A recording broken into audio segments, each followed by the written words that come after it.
One of the interesting things that I'm always impressed when reading the Gospel of Luke is just the amount of people that followed Jesus.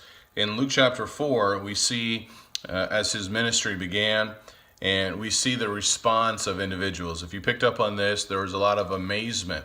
The people recognized the authority that Jesus taught and preached. The authority behind the words that he taught and preached. And the people saw the power of Jesus. They saw him casting out demons. And we see in verse 38 how Jesus healed the mother-in-law of Simon Peter.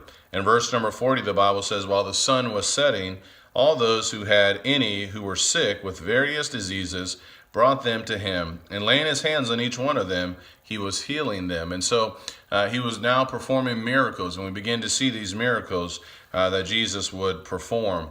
And verse number 42, it talks about the crowds. When day came, Jesus left and went to a secluded place, and the crowds were searching for him and came to him and tried to keep him from going away from them.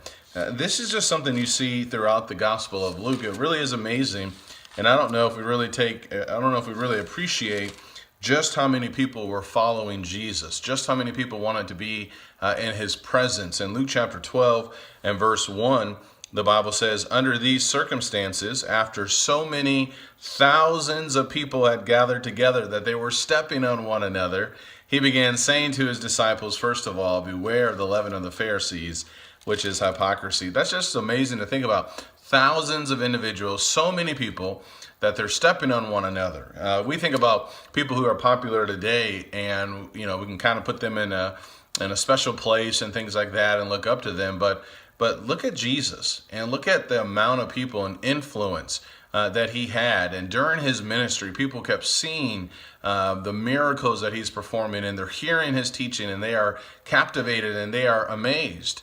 Now, what we will also see in the Gospels is that many times Jesus, while he had thousands of people following him, many of them would no longer follow him. And I think there's some great application for us that Jesus is not necessarily after the crowds, but he is after the committed.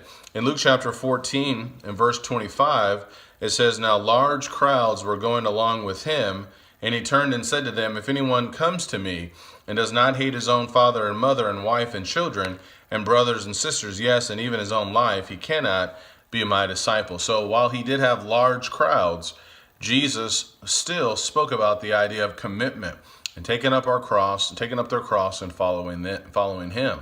The same is true for us, that we need to follow Jesus. And there's not always going to be a big crowd that's going to follow Jesus. In fact, sometimes in our lives, we may be the only ones following Jesus, but we need to continue to follow him, and we need to continue to trust in him each and every day. So be amazed, be impressed with the fact that he had thousands of individuals following him. That shows just how powerful and how influential